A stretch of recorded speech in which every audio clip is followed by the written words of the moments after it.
Hello student, welcome back to my channel Samrat Kanvi. Student, आज की इस वीडियो में आप लोगों को बताने वाला हूं कि सामाजिक विज्ञान में पास होने का सबसे बेहतरीन ट्रिक। मेरे प्यारे बच्चों, अगर आप अभी तक कुछ नहीं पढ़े हैं फिर भी हो जाएंगे पास, इस बात की मैं गारंटी लेता हूं। 101% गारंटी मेरे प्यारे बच्चों की अगर अभी तक आप समाज विज्ञान में कुछ भी नहीं तैयार है तो इस ट्रिक की मदद से आप बिल्कुल अच्छे नंबर ला सकते हो। यूट्यूब पर कहीं पे भी ऐसा वीडियो आप लोगों को नहीं मिलेगा, मिलेगा तो सिर्फ मेरे चैनल पे, इस बात का दावा करता हूं। देखिए, सामाजिक विज्ञान में बहुत सारे टीचर आपको ये कहेंगे कि बहुत काफी भर दोगे तो पूरा का पूरा नंबर आपको मिल जाएगा। ऐसा कुछ नहीं होता है। काफी भरने से आप लोगों को नंबर नहीं मिलता है। आपका सामाजिक विज्ञान का जो पेपर होता है उसको लिखने का कुछ ट्रिक होता है। उस ट्रिक की मदद से अगर आप लिखते हो तो इस बात की गारंटी लेता हूं मेरे प्यारे बच्चों कि लाखों कापियां से अलग कापी आपकी दिखेगी और नंबर पूरे के पूरे मिलेंगे। पूरा का पूरा वीडियो देख के जाना और कमेंट करने पे मजबूर हो जाओगे, इस बात का दावा करता हूं मैं। इतना बेहतरीन तरीका आपको बताने वाला हूं कि सामाजिक विज्ञान में कॉपी कैसे लिखते हैं और कोई भी क्वेश्चन नहीं आता तो उसको कैसे अटेम्प्ट करते हैं। तो मेरे प्यार, जो वीडियो को लाइक कर देना, चैनल पर नए हो तो चैनल को जरूर सब्सक्राइब कर देना। और हर एक क्वेश्चन का ट्रिक है मेरे पास। अगर आपको क्वेश्चन नहीं आ रहा तो उसको कैसे आप ट्रिक की मदद से लिखे हो, ठीक है, कि अगर अभी तक आप कुछ नहीं पढ़े हो तो आप इस वीडियो की मदद से आप सामाजिक विज्ञान में पास हो जाओगे, इस बात का दावा करता हूं मैं। मेरे प्यारे बच्चों, कुछ चीजें हैं जो आपको अच्छे तरीके से ध्यान में रखनी है। पहली चीजें जो है जो आपको बताना हूं, ध्यान से आपको एक एक चीज पढ़ना है। सबसे पहला जो पॉइंट होता है मेरे प्यारे बच्चों, बच्चे गलती क्या करते हैं कि सभी क्वेश्चन अटेम्प्ट करना है। बहुत सारे बच्चे क्या करते हैं कि जो क्वेश्चन नहीं आता उसको छोड़ देते हैं। अब जब क्वेश्चन छोड़ दोगे मेरे प्यारे बच्चों ना, तो आपको जीरो के अलावा कुछ नहीं मिलेगा। अगर उस क्वेश्चन को कर दोगे तो 5 में से 3 नंबर भी मिलेगा, 5 में से 2 नंबर भी मिलेगा, लेकिन नंबर आपको एग्जामिनर देगा। और छोड़ दोगे तो 1 नंबर नहीं मिलेगा। तो सबसे पहला पॉइंट आप नोट कर लो, अपने दिमाग में फिट कर लो कि सभी क्वेश्चन को अटेम्प्ट करना है। इसके बाद मेरे प्यारे बच्चों क्या होता है कि 15 मिनट टाइम रीडिंग पेपर। इसका मतलब होता है कि जो आपको शुरू के 15 मिनट दिए जाते हैं, आपको पेपर हल करने के लिए समय दिया जाएगा 3 घंटे 15 मिनट। आप सबसे पहले क्या करोगे कि 15 मिनट में पूरे के पूरे क्वेश्चन को आप पढ़ोगे और वहीं पे ट्रिक लगा दोगे कि मुझे सबसे पहले कौन सा क्वेश्चन करना है। पहले आप मार्क लगा दो कि ये सारे क्वेश्चन मुझे आ रहे हैं। पहले मैं पहला वाला क्वेश्चन करूंगा, उसके बाद मैं 5 वाला प्रश्न करूंगा, इसके बाद 7 वाला प्रश्न करूंगा, इसके बाद 8 वाला प्रश्न करूंगा। अपना वही फिक्स कर लो कि मुझे सबसे पहले कौन सा प्रश्न करना है उसी 15 मिनट में, और उस प्रश्न को सबसे पहले करो। जो प्रश्न आपको बिल्कुल सही सही आंसर मालूम हो उनको सबसे पहले आपको करना है। यह बात अपने दिमाग में फिट कर लो मेरे प्यारे बच्चों। इसके बाद दूसरा चीज क्या होता है कि आंसर लिखते समय पॉइंट बनाकर लिखना है। देखिए, बहुत सारे बच्चे सामाजिक विज्ञान में क्या गलती करते हैं कि एक हेडिंग बना लेंगे और एक हेडिंग बनाकर वो क्या करते हैं कि 2 पेज में लगातार आंसर लिखना चालू करते हैं। यह काम आपको करना ही नहीं है। एग्जामिनर को मालूम चल जाता है कि आपने बनाकर लिखा है। आप आंसर जब भी लिख रहे हो तब पॉइंट वाइज, जैसे कोई भी आंसर लिख रहे हो तब पहला पॉइंट इसमें 2 लाइन लिख दो, इसके बाद दूसरा पॉइंट इसमें 2 लाइन लिख दो, इसके बाद तीसरा पॉइंट इसमें 2 लाइन लिख दो, फिर चौथा पॉइंट 2 लाइन लिख दो। बनाकर ही लिख रहे हो ना, बनाकर भी लिख रहे हो ना, तो ऐसे ही लिखो। एग्जामिनर पॉइंट पे देगा विशेष ध्यान और पढ़ेगा ना तो उसको मालूम नहीं चलेगा कि सही लिखा है आपने कि गलत। पॉइंट देखते हुए उसको समझ में आ जाएगा कि नहीं, लड़का बिल्कुल जेन्युइन है, जीनियस लड़का है, बढ़िया से पढ़ा लिखा है, इस तरह लिखा है। तो आपको आंसर कभी भी लिखना है सामाजिक विज्ञान में तो पॉइंट बनाकर लिखना है, ठीक है। यह काम आपको जरूर से जरूर करना है। तो यह हो गया दूसरी चीज। तीसरी चीज क्या होता है, चलिए उस पर ध्यान देते हैं।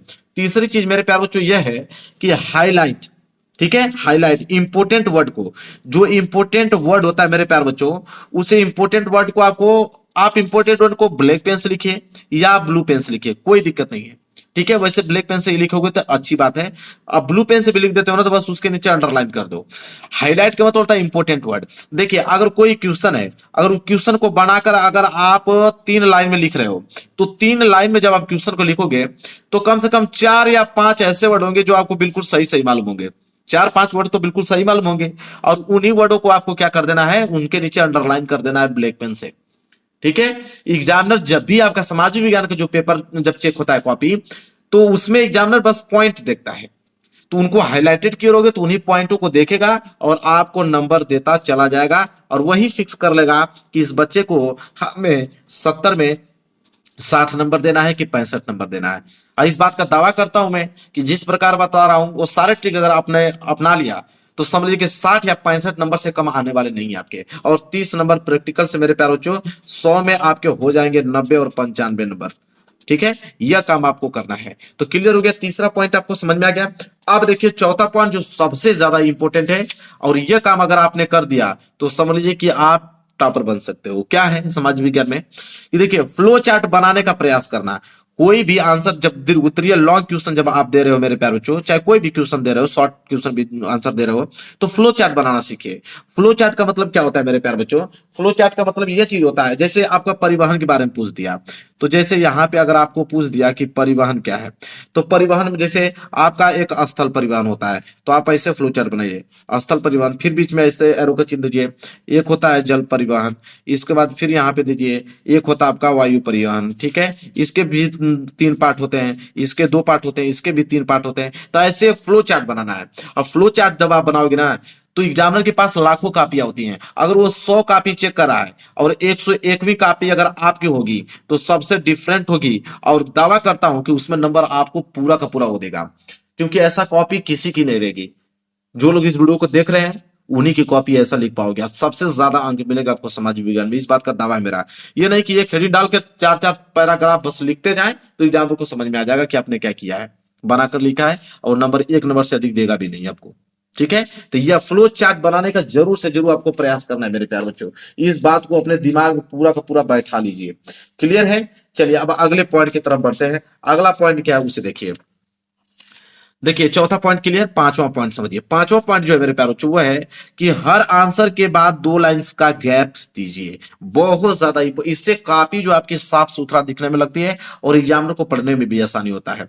देखिए कोई भी अगर आप प्रश्न उत्तर कर रहे हो, ठीक है, और मान लीजिए कि प्रश्न उत्तर आपने पहला कर दिया, तो प्रश्न उत्तर जब पहला आप कर रहे हो ना, तो आप जब आंसर खत्म हो रहा है तो 2 लाइन आप छोड़ने के बाद तब नीचे से आप प्रश्न उत्तर दूसरा की तरफ बढ़ेंगे। तो यह काम आपको करना है, ठीक है। हर एक प्रश्न उत्तर के बाद आपको 2 लाइन का गैप देना ही देना है, इस बात को आप नोट कर लो, ठीक है। जो आपको बता रहा हूं मेरे प्यारे बच्चों, आप अपने दिमाग में फिट कीजिए, और समाज विज्ञान के पेपर में यही ट्रिक आपको अपनाना है, सबसे ज्यादा अंक मिलेंगे, इस बात का दावा करता हूं मैं। अगली ट्रिक क्या है मेरे प्यारे बच्चों, उसको समझिए। वो अगली ट्रिक सबसे ज्यादा इंपॉर्टेंट है, वो है आपका टाइम मैनेजमेंट का। अब मेरे प्यारे बच्चों बहुत सारे बच्चों का कमेंट आएगा, जब बहुत सारे बच्चे ऐसे हैं वो कहेंगे कि सर मैं तो पेपर बहुत अच्छे से किया लेकिन 5 क्वेश्चन छूट गया मेरा सर। कोई कहेगा कि मेरा सर 3 क्वेश्चन छूट गया। तो भाई छूट इसलिए गया क्योंकि आपने टाइम मैनेजमेंट किया ही नहीं। टाइम मैनेजमेंट का मतलब यह चीज होता है कि कोई भी क्वेश्चन को कैसे लिखना है और वर्ड लिमिट का ध्यान रखना है, तभी आप टाइम मैनेजमेंट कर पाओगे। ये नहीं, देखिए बहुत सारे बच्चे क्या करते हैं कि 2 नंबर वाले प्रश्न रहेगा तो 2 नंबर वाले प्रश्न को वो लिखेंगे 2 पेज में।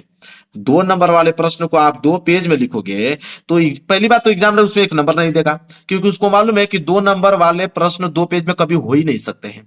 2 नंबर वाले प्रश्न अधिक से अधिक 3 लाइन में होंगे, और आपने लिख दिया 2 पेज में बना बना कर, तो 2 पेज में लिख रहे हो तो समय भी नुकसान हो रहा है, तो आगे के प्रश्न और छूटेंगे कि नहीं। तो आपको मेरे प्यारों को क्या करना है कि 3 घंटे 15 मिनट का समय है, तो 15 मिनट में तो पेपर ही पढ़ लोगे। 3 घंटे में आपको ऐसा टाइम मैनेजमेंट करना है कि आपको वर्ड लिमिट ध्यान रखना है कि कौन से प्रश्न को कितना वर्ड में लिखना है, ठीक है, कितना समय उस पर देना है, ताकि 3 घंटे में मैं पूरे के पूरे प्रश्न को अटेम्प्ट कर पाऊं। यह होना चाहिए मेरे प्यारे बच्चों। तो आपको मालूम होना चाहिए कि 2 नंबर वाले प्रश्नों को कितना लाइन में लिखना है, 4 नंबर वाले प्रश्नों को कितना लाइन में लिखना है, 6 नंबर वाले प्रश्नों को कितना लाइन में लिखना है। मैं लिख के लेकर आया हूं, अभी दिखा रहा हूं आपको, मैं कॉपी लिख के लेकर आया हूं, आपको दिखाऊंगा कि समाज में उनकी कॉपी कैसे लिखी जाती है। इसके बाद आप देखिए कैसे नंबर आपको नहीं मिलता है। तो ये सारी चीजें अप्लाई आपको करना है। तो यहां तक आपको सारी चीजें क्लियर हो गया मेरे प्यारे बच्चों, कोई दिक्कत नहीं होना चाहिए। अब मैं आपको कॉपी दिखाता हूं कि कैसे सामाजिक विज्ञान की कॉपी लिखी जाती है। देखिए कॉपी कैसे लिखा जाता है। सबसे पहले आप लिखोगे लघुत्तरीय प्रश्न, क्योंकि 20 नंबर के तो ऑब्जेक्टिव क्वेश्चंस होते हैं, तो लघुत्तरीय त्रिगुत्तरीय यही 2 तरह के प्रश्न आपके एग्जाम में आने वाले हैं। तो जैसे प्रश्न पूछ दिया आपको कि जर्मनी का एकीकरण कब और कैसे हुआ, तो देखिए इसे फ्लो चार्ट की मदद से इस प्रश्न का उत्तर कैसे दोगे। और ऐसा कोई नहीं लिखा होगा, इस बात का दावा करता हूं, जो इस वीडियो को देख के गए होंगे वही ऐसा काम कर पाएंगे।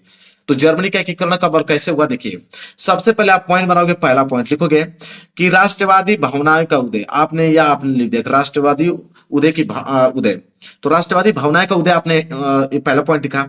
एरो का चिन्ह देखे फ्लो चार्ट में। इसके बाद दूसरा पॉइंट आपने लिखा कि 1848 में निर्वाचित संसद बना। इसके बाद तीसरा पॉइंट लिखोगे कि राजशाही और फौज द्वारा दमन हुआ। इसके बाद चौथा पॉइंट लिखोगे यहाँ पे कि प्रशासन का नेतृत्व किया गया। इसके बाद पांचवा ऑटोमान बिस्मार्क की भूमिका उसमें निभाई। इसके बाद छठवां तीन युद्ध हुआ और तीन युद्ध होने के बाद फिर जर्मनी साम्राज्य की घोषणा किया गया और लास्ट में 18 जनवरी 1871 को जो है वो जर्मनी का एकीकरण पूरा हुआ। तो देखिए इसे बोलते हैं फ्लो चार्ट। ऐसे अगर लिखोगे मेरे प्यारे बच्चों तो 4 नंबर का आपका लघु उत्तरीय प्रश्न आता है। 4 में 4 नंबर एग्जाम में देगा, 1 नंबर नहीं काटेगा। इस बात का मेरा दावा है, 1 नंबर नहीं काट सकता मेरे प्यारे बच्चों। तो इसे बोलते हैं फ्लो चार्ट। यही काम आपको करना है। समझ में आ गया आप लोगों को फ्लो चार्ट कैसे बनाना है? तो ऐसे बनाकर आपको लिखना है।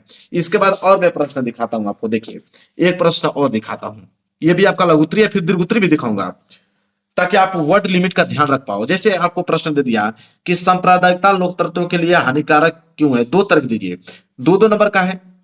अब इसको क्या करेंगे कि 4 नंबर का प्रश्न हो गया।